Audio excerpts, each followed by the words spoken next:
I would like to give you one more example before I end my speech.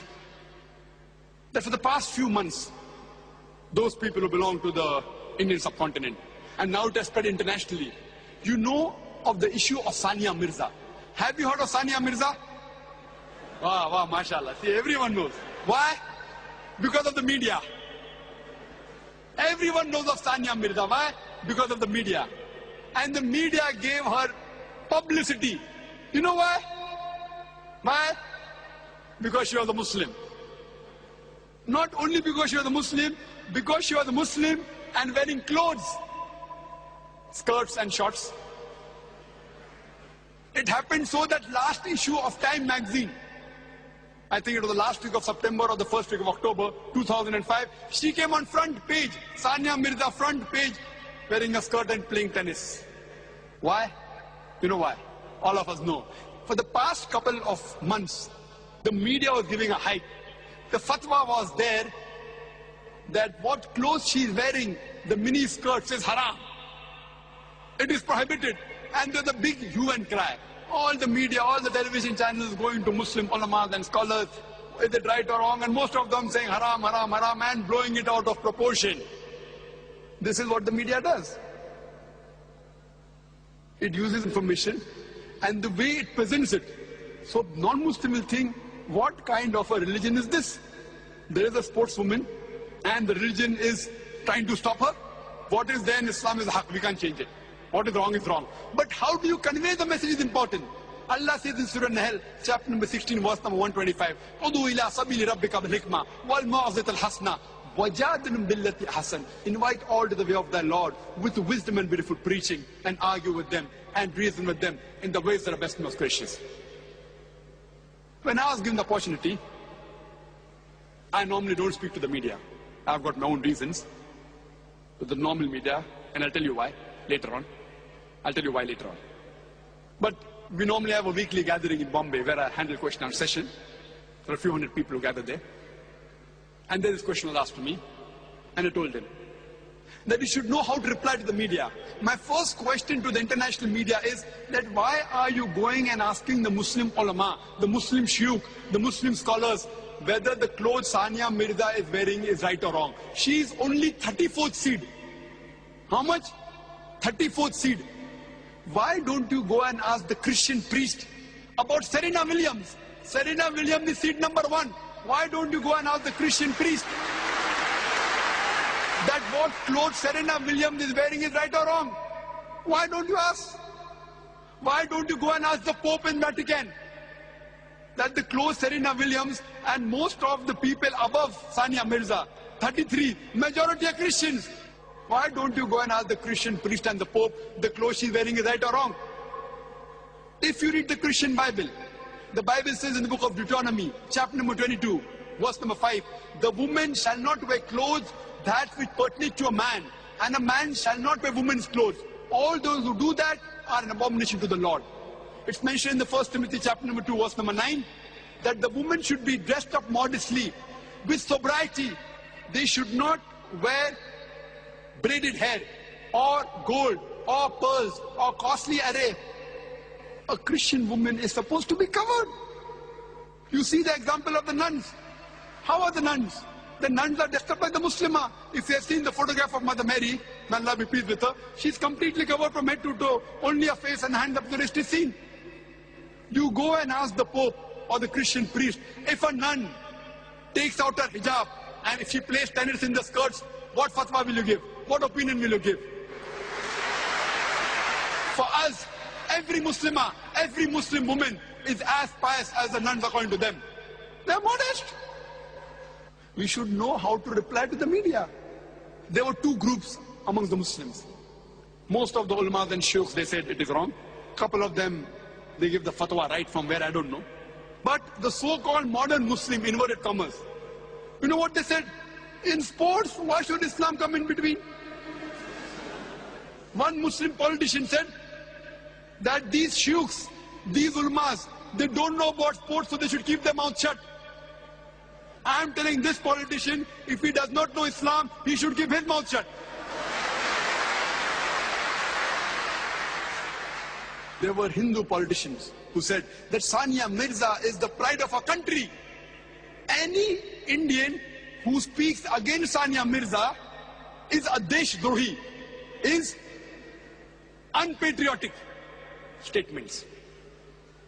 I told that any person who supports the clothing of Sania Mirza is going against the Vedas. Because the Hindu Veda says in Rig Veda, book number 10, hymn number 85, verse number 30, the woman shall not wear clothes of the man and the man should not wear clothes of the wives. It's further mentioned in Rig Veda, book number 8, hymn number 33, verse number 19. It says that Brahma, Almighty God, has made you a woman, so lower your gaze and wear the veil. So in Hindu scripture also wearing skirts is haram. So any Indian who's supporting wearing skirt, I told that Hindu politician is going against the Hindu scriptures. Turn the tables over. Why are we in the firing line? Why don't they ask the Hindus, is it an Indian culture? And further, there was another Hindu politician who said that this is international sports. All these politicians, they belong to the same, the Hindu, Muslim, Christian. Most of them, the birds of the same feather flock together.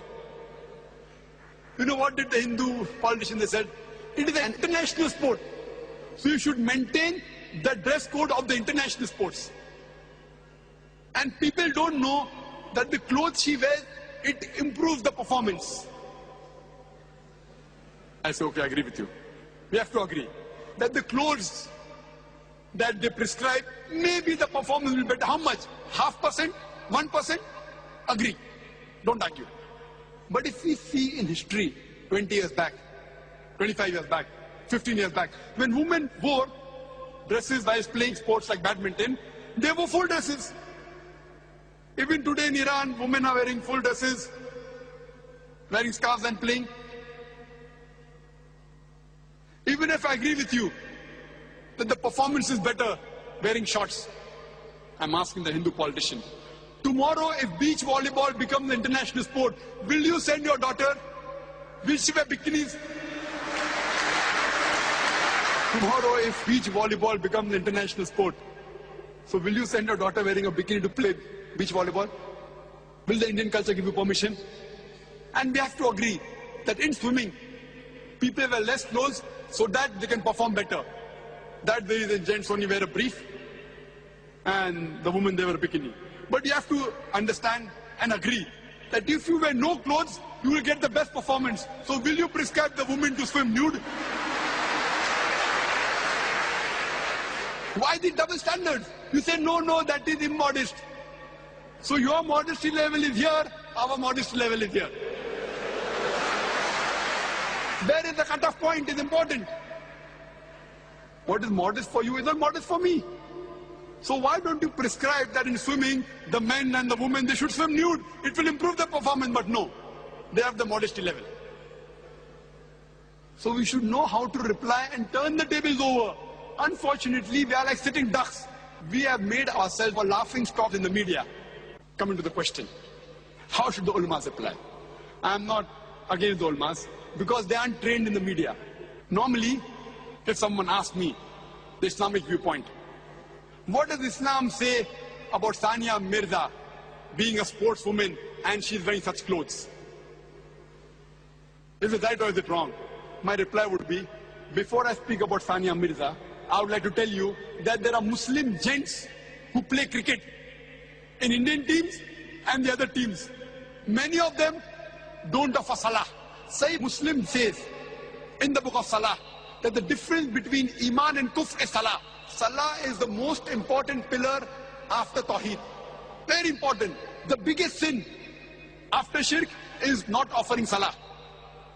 So according to me, the Muslim gent sportsmen who play cricket and don't offer salah are bigger sinner than Sania Mirza. At least Sania Mirza offers salah.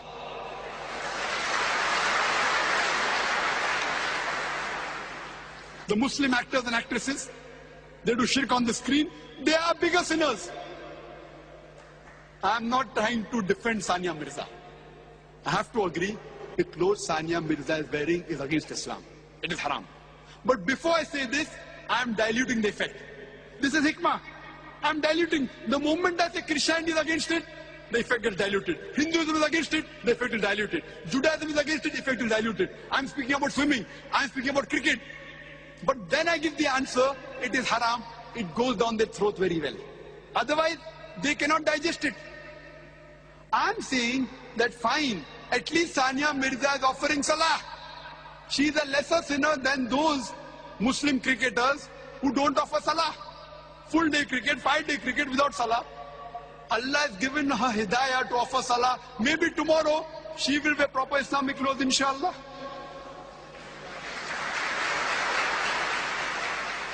And the question whether she can play in a mixed gathering, that's another question.